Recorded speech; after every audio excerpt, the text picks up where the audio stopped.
Hello friends, स्वागत है आपनु मारा रसोडाना काठियावाड़ी स्वादमां। હું ભાવનાબેન રાઠોડ। આજે આપણે બનાવીશું સમોસા કચોરીનો સ્વાદ ભૂલાવે એવા લીલા વટાણાના વડા। તો ફ્રેન્ડ્સ, રેગ્યુલર આપણે બટાકા વડા કે કચોરી તો બનાવતા જ હોઈએ છીએ, પણ એક વખત આ લીલા વટાણાના વડા બનાવો, ઘરમાં નાનાથી મોટા બધાને ખૂબ જ પસંદ આવશે અને ટેસ્ટી એટલા બને છે ને કે એક વખત બનાવશો ને એટલે વારે વારે બનાવવાની ઈચ્છા થશે। તો વિડીયો બિલકુલ સ્કીપ કર્યા વગર જોજો। વિડીયો પસંદ આવે તો વિડીયોને લાઇક, શેર અને સબસ્ક્રાઇબ કરી પાસે રહેલું બેલ પ્રેસ કરો, જેથી આવનારા નવા વિડીયો સૌથી પહેલાં આપને મળે। તો ચાલો બનાવીએ ચટપટા મસાલા સાથે વટાણાના વડા। લીલા વટાણાના વડા બનાવવા માટે અહીંયા મેં 1 કપ ફ્રેશ લીલા વટાણા લીધા છે। અત્યારે માર્કેટમાં પુષ્કળ પ્રમાણમાં વટાણા આવતા હોય છે, તો વટાણા આપણે મિક્સર જારમાં લઈ લેશું। વટાણાની સાથે જ લીલા મરચાંના ટુકડા ઉમેરશું। લીલું મરચું તમારા સ્વાદ મુજબ તમે વધારે કે ઓછું કરી શકો છો। થોડા આદુના ટુકડા પણ ઉમેરી દેશું। એની સાથે 4 કળી લસણ ઉમેરશું। લસણ ના ખાતા હોય તો નહીં ઉમેરવાનું। 1 ચમચી સૂકા ધાણા અને 1 ચમચી લીલી વરિયાળી ઉમેરી દેશું અને બધું જ રફલી પીસી લેશું। અહીંયા વટાણા પીસી લીધા છે અને તમે જોઈ શકો છો કે આ રીતે રફલી પીસેલા છે। કોઈ દાણા અડધા પણ તમને દેખાઈ રહ્યા હશે। આ રીતે જ વટાણા પીસવાના છે। વટાણાની બારીક પેસ્ટ નથી કરવાની, એ વાતનું ખાસ ધ્યાન રાખવાનું। હવે આગળની પ્રોસેસ ગેસ પર કરીએ। અહીંયા ગેસ પર એક કડાઈ મૂકેલી છે। કડાઈમાં 1 ચમચી જેટલું જ તેલ ઉમેરશું।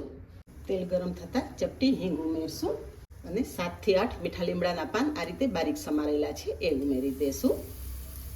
મીઠા લીમડાના પાન થોડા સંતળાય એટલે 1 ચમચી જેટલા તલ ઉમેરશું। તલને તેલમાં સારી રીતે સાંતળી લેશું। તો ફ્રેન્ડ્સ, રેગ્યુલર આપણા ઘરમાં બટાકા વડા તો બનતા જ હોય છે, પણ એક વખત આ લીલા વટાણાના વડા બનાવો, એટલા સ્વાદિષ્ટ બને છે ને કે બટેટા વડાને બદલે તમે હર વખત આ રીતે વટાણા વડા જ બનાવશો। તો અહીંયા થોડી જ વારમાં તલ તેલ સાથે એકદમ સારી રીતે સંતળાઈ ગયા છે। તો ક્રશ કરી રાખેલા વટાણા ઉમેરી દેશું। આ ટાઈમે ગેસની ફ્લેમ એકદમ ધીમી રાખી અને વટાણાની પેસ્ટને સારી રીતે સાંતળી લેશું। વટાણાની પેસ્ટ થોડી સંતળાય એટલે એની સાથે આપણે મસાલા કરી લેશું। સ્વાદ પ્રમાણે મીઠું, અડધી ચમચી હળદર, અડધી ચમચી લાલ મરચું પાવડર। આપણે લીલા મરચાંનો ઉપયોગ કરેલો છે એટલે લાલ મરચું તમારા ટેસ્ટ મુજબ ઉમેરવાનું। 1 ચમચી દળેલી ખાંડ અને અડધા લીંબુનો રસ ઉમેરી દેશું। બધું જ સારી રીતે મિક્સ કરી લેશું। આ વડા થોડા ખાટા, મીઠા અને ચટપટા હોય ને તો વધારે સ્વાદિષ્ટ લાગે છે, એટલે મસાલો થોડો આ રીતે ચડિયાતો કરવાનો। હવે 1 ચમચી જેટલું ચણાનો લોટ ઉમેરશું। ચણાનો લોટ ઉમેરવાથી વટાણાને થોડી થિકનેસ મળશે, સાથે મસાલો સ્વાદિષ્ટ પણ થઈ જશે। આ ટાઈમે ચણાનો લોટ ઉમેરવાથી ચણાનો લોટ સારી રીતે શેકાઈ પણ જશે। ફ્રેન્ડ્સ, તમારે કોઈ ગેસ્ટ આવવાના હોય અને આગલે દિવસે તમારે આ પ્રિપરેશન કરવી હોય ને તો આગલે દિવસે પણ તમે આ રીતે મસાલો તૈયાર કરી અને ફ્રીજમાં સ્ટોર કરી શકો છો અને જરૂર હોય ત્યારે તમે ઇન્સ્ટન્ટ આ રીતે વટાણાના વડા તૈયાર કરી શકો છો। તો અહીંયા તમે જોઈ શકો છો કે મસાલો એકદમ સારી રીતે ડ્રાય થઈ ગયો છે। હવે થોડી કિસમિસ ઉમેરી દેશું અને ફ્રેશ સમારેલી કોથમરી ઉમેરી દેશું। બધું જ સારી રીતે મિક્સ કરી લેશું। અહીંયા મસાલો કમ્પ્લીટ તૈયાર થઈ ગયો છે। ગેસની ફ્લેમ બંધ કરી દેશું અને તૈયાર કરેલો મસાલો આપણે એક પ્લેટમાં કાઢી લેશું, જેથી ઝડપથી ઠંડો થઈ જાય। હવે આપણો મસાલો ઠંડો થાય ત્યાં સુધીમાં આપણે આગળની તૈયારી કરી લઈએ। બેટર બનાવવા માટે અહીંયા મેં 1 કપ ચણાનો લોટ ચાળીને લીધો છે। ચણાના લોટ સાથે સ્વાદ પ્રમાણે મીઠું ઉમેરી અને થોડું પાણી ઉમેરતા બેટર તૈયાર કરશું। ચણાના લોટમાં ક્યારેય એકી સાથે પાણી નહીં ઉમેરી દેવાનું, થોડું પાણી ઉમેરતું જવાનું અને મિક્સ કરતું જવાનું।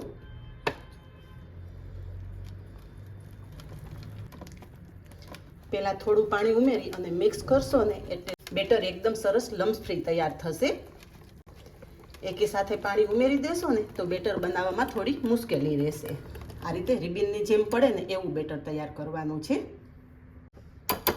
બેટર ઢાંકી અને સાઈડ પર રાખી દઈએ। હવે આગળની તૈયારી જોઈ લઈએ।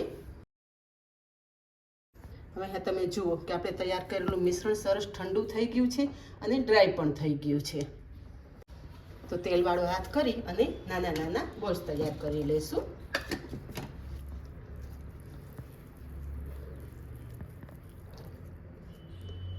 મસાલો તૈયાર થઈ જાય ને એક વખત ચાખી લેવાનો. અત્યારે જો તમને કોઈ સામગ્રી ઓછી લાગતી હોય ને તો ઉમેરી શકો છો.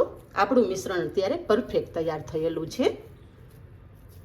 જો મિશ્રણ છૂટું પડતું હોય ને તો બે હાથ વચ્ચે થોડું આ રીતે પ્રેસ કરશો ને એટલે એકદમ સરસ સ્મૂથ મિશ્રણ તૈયાર થઈ જશે.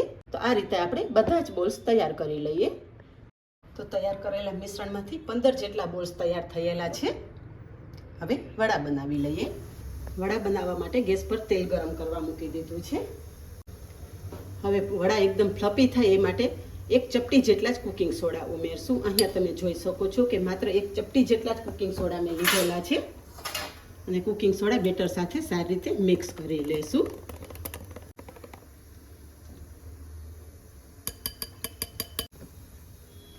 અને એની સાથે જ 1 ચમચી ગરમ તેલ પણ ઉમેરી દેશું. બધું જ સારી રીતે મિક્સ કરી લઈશું. અને હવે વડા બનાવી લઈએ.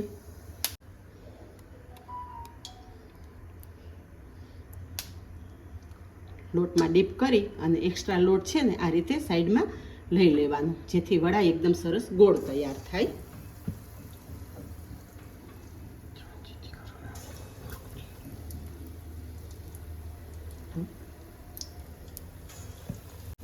તેલ એક વખત સારી રીતે ગરમ થઈ જાય ને એટલે ગેસની ફ્લેમ ધીમી કરી દેવાની, જેથી અંદર સુધી વડા એક સરખા તળાઈ જાય.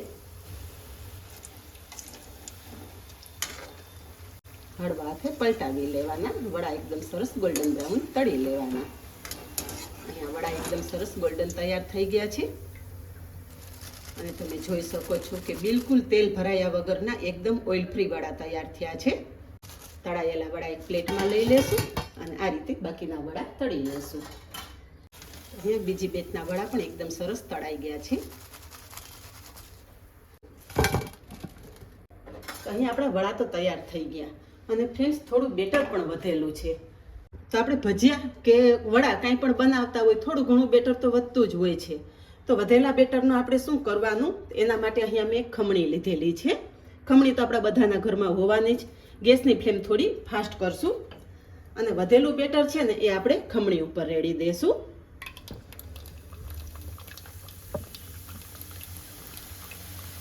તો અહીંયા તમે જોઈ શકો છો કે એકદમ મોતીના દાણા જેવી બુંદી તેલમાં પડે છે.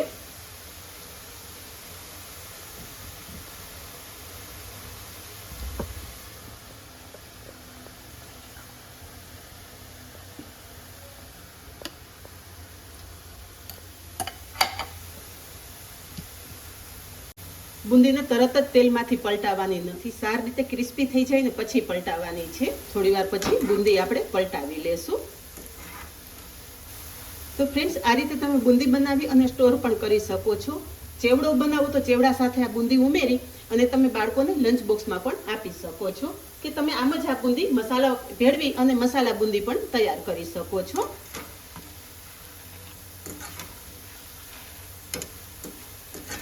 અહીં આપણી બુંદી સરસ ક્રિસ્પી થઈ ગઈ છે અને ઉપરથી થોડો ગોલ્ડન કલર પણ થઈ ગયો છે.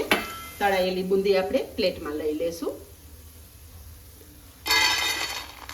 અહીંયા તમે અવાજ સાંભળી શકો છો કે એકદમ ક્રિસ્પી બુંદી તૈયાર થઈ છે. આ રીતે થોડું હજી બેટર છે એમાંથી પણ હું બુંદી બનાવી લઉં છું. તો ગરમા ગરમ વડા સર્વ કરશું. તૈયાર થયેલા ગરમા ગરમ વટાણાના વડા સાથે મેં ધાણા ફુદીનાની ચટણી અને આ ખજૂર આંબલીની ચટણી સર્વ કરેલી છે. અહીંયા તમે જોઈ શકો છો ફ્રેન્ડ્સ, એકદમ મસ્ત મજાના ગ્રીન મસાલા સાથે આપણા વડા તૈયાર થયેલા છે. અને એની સાથે જો આવી ખાટી મીઠી ચટણી મળી જાય ને તો પછી મજા જ પડી જાય. તો વટાણાની સિઝન જાય એ પહેલાં એક વખત આ વટાણાના વડા ચોક્કસ બનાવજો ફ્રેન્ડ્સ. ઘરમાં નાનાથી મોટા બધાને ખૂબ જ પસંદ આવશે. જે આપણે વધેલા બેટરની બુંદી બનાવેલી છે ને એ બુંદી તો તમે જુઓ, એકદમ ગોળ મોતીના દાણા જેવી એક પ્લેટ ભરીને બુંદી તૈયાર થઈ છે. તો ફ્રેન્ડ્સ, વધેલા બેટરનો પણ તમને બેસ્ટ આઈડિયા આજે બતાવી દીધો. તો આ જ રીતે બનાવો અને કમેન્ટમાં જણાવો કે વટાણાના વડા સાથે વધેલા બેટરના આઈડિયા કેવો લાગ્યો. આજે બસ આટલું જ. મળીએ નેક્સ્ટ વિડીયોમાં. ત્યાં સુધી બાય. Thank you.